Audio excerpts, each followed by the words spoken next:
Well, new tonight, students at Peabody Elementary will now be spending the next month in a totally different building, all due to a mold problem that's worse than first thought. Yeah, we learned today Memphis Shelby County Schools announced students and staff will remain off campus until at least fall break. Long time. And late last week, the school district announced it found the mold on the first floor of the school, but now has determined the problem is so bad, kids will have to go somewhere else to learn. So the district says tomorrow and Wednesday there will be no school for Peabody Elementary students. Then beginning Thursday, all Peabody K-5 students and staff will be moving to Middle College High School. And pre-K students will have to attend W.H. Brewster Elementary.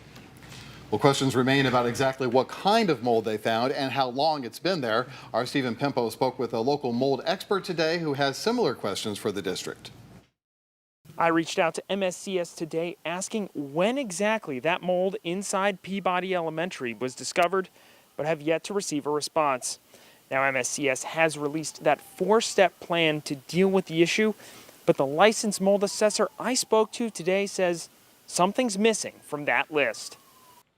The doors of Peabody Elementary remained closed as parents and students braced for the long shutdown thanks to the mold found inside the school. The district says mold was detected in the first floor vents and grates and is due to the recent storms. The second and third floors of the school were not affected, MSCS says, but they did check that ductwork and air quality.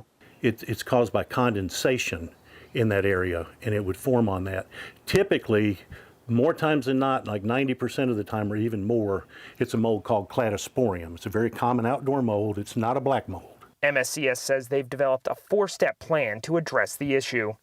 Remove the mold, test the air quality before students and staff return, deep clean the affected areas, conduct air quality tests to all district schools over the next 90 days, and retest the air quality at Peabody. But longtime mold assessor Stan Mosier wants to know when they tested the mold, which should have been the first step. What you do is you pre-test. You would do, if it's visible, you do a surface lift as well as an air test in that space. And the reason for that, you're trying to find out if it is mold, if it's airborne or not. Because he says that determines how you get rid of it. If it's just on a surface and not airborne, you can just treat that.